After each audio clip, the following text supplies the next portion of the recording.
Business is more than grinding to get it done. It's people, process, and payroll done right.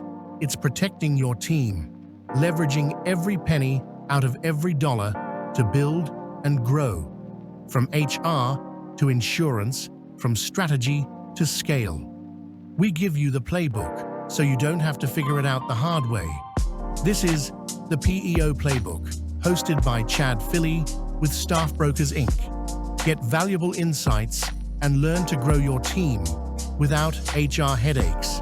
Let's get started. Welcome back to this episode of the PEO Playbook podcast at PEOPlaybook.com. I'm Chad Philly with Staff Brokers, here with Staff Brokers CEO Marty Gray, getting into all things PEO, how they help small business owners deal with the everyday headaches of payroll, work comp, HR, benefits, etc.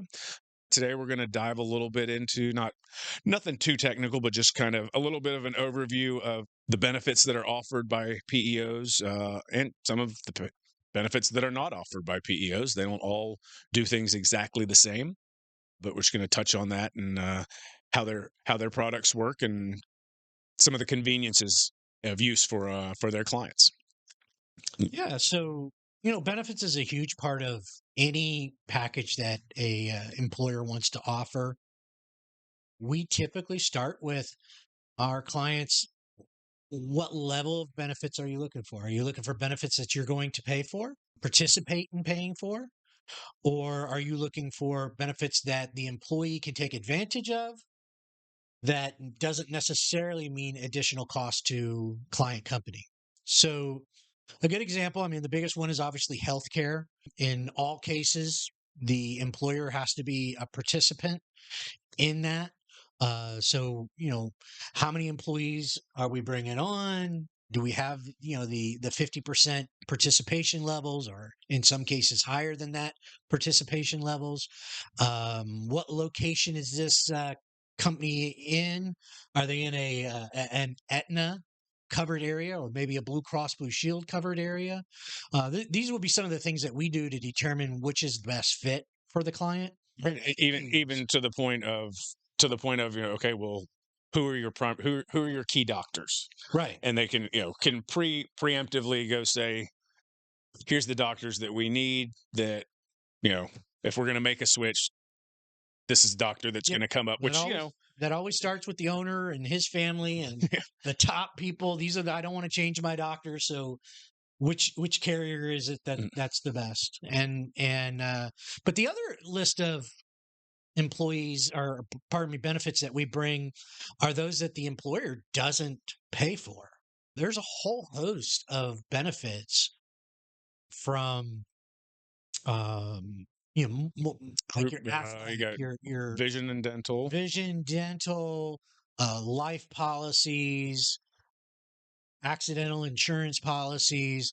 All of these are policies that the PEO has in place and literally brings to each and every employee the capability of saying, yes, for this amount of money coming out of my check, I'm on board with that benefit. And it's typically not even something they have to wait too terribly long to get on with.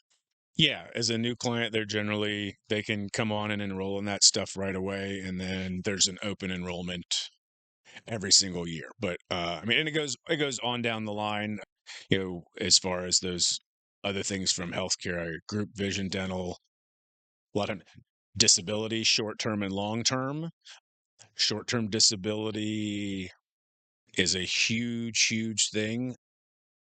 Can be very, very beneficial to employers in protecting their workers' comp policy, because the guy that got hurt on the weekend that doesn't have the money to pay for anything, if he comes in and gets hurt on Monday at work, now workers' comp pays for it.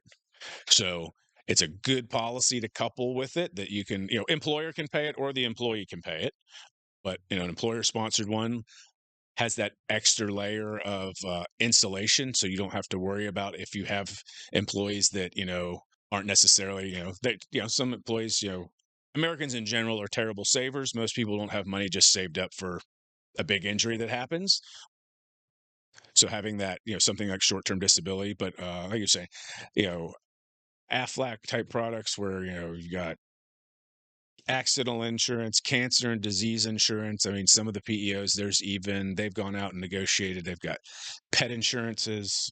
I mean, even theme park There you discounts. go. Theme park discounts. Yeah. There's all kinds of stuff that they've gone out and negotiated on behalf of, just with their volume. Right. Just say, hey, under our umbrella, And, we've got X thousands of employees. and all of this is really like a lot of time consuming stuff if you were going to try to bring it to your own business.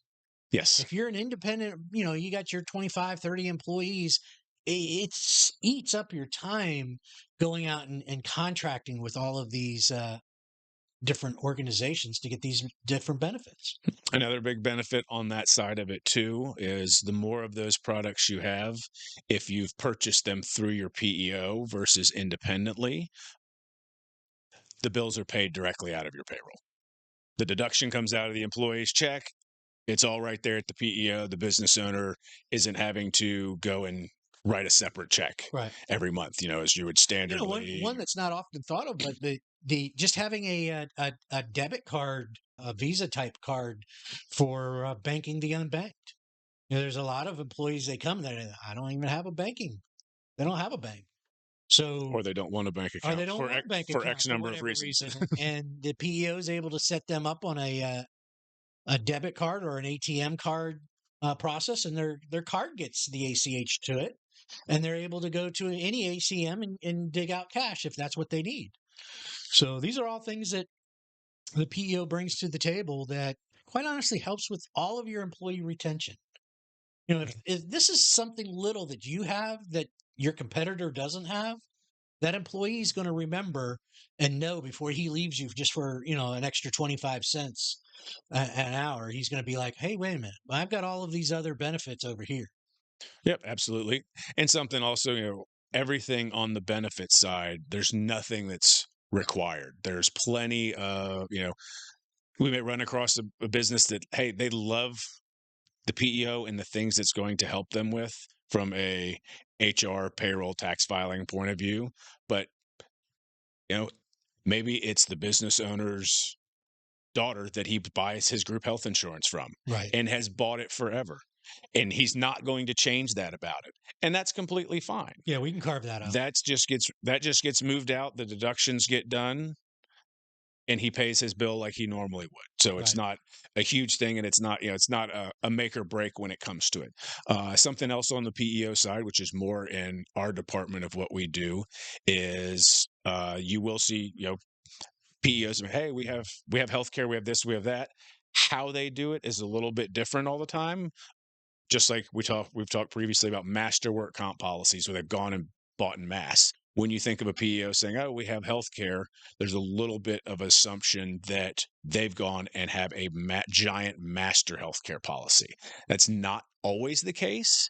They can advertise that they have health insurance, and they have, somebody in their office who is a licensed group health insurance agent that's familiar with all the major carriers and goes and individually shops. Yeah. And brings an individual plan to that particular client, which may work. Yeah, specifically on the healthcare side, the underwriting has changed quite a bit over the years, and honestly, to the benefit of the PEO. They're able to individually underwrite a client. That they're going to take a look at each employee. You can't just put companies or individuals who have a lot of sick cancer patients and things like that onto the policy without expecting it to go up in price. So they do individually underwrite. Yes, they're looking at that. I mean, I want to say it's been probably close to 20, maybe not 20 years, but it's been about 20 years, because previously PEO underwriting for medical was not like that. Yep. Just came in and how old are you, name, age, da da da. You got it. And okay, here's your price. Well, eventually that exploded. Yeah. Kind of, same thing happened with the Affordable Care Act. Underwriting requirements, it was just a matter of what your age is. A lot of sick people funneled into it. It really didn't end up being as cost effective unless you are within that credit range where you're receiving supplements to help pay for it. The PEO industry figured out that model was, the hiccups in that model previously, so they do a much better job of underwriting up front now and kind of wrapping everything together so that the plan, because the financial plan on the large scale of that is to have a slow and consistent, well, the intention is not to have a slow and consistent increase in healthcare. That's the reality. Your healthcare cost and your health insurance is going up, individual market, group market, whatever, but to give businesses that volume buying power so that they can at least plan for a scheduled, okay, it's going to go up between 8 and 10% per year because they're part of such a group and there's so much volume coming in, because that's a catastrophic expense to a business that may have 20 employees and in the same year has 2 employees that end up with cancer claims and hospital stays that make it wild, rack up a whole bunch of bills. And now when renewal time comes, everything gets looked at, and all of a sudden that business owner wasn't planning on a 20-30% increase in their premium. Yep. So it insulates from a financial planning going forward point of view, gives a little bit of insulation to that business owner on not having to plan a whole lot more for it. Discount pharmaceutical cards is one of those free benefits that. Yep, that's another one. Also. Another one that I have as well. I think that'll wrap it up for just kind of a rough benefits overview. Like I said, you could go on for hours and all the different options and ways they could do it. But thanks for joining us on this episode of the PEO Playbook, and hope to see you next time. Thanks for tuning in to the PEO Playbook, where we help business owners unlock the power of PEOs and take their team to the next level. This episode was proudly brought to you by Legacy Sales Engineering. If you're ready to simplify HR, scale your business, and put the right team behind you, visit staffbroker.net to get started with Staff Brokers today.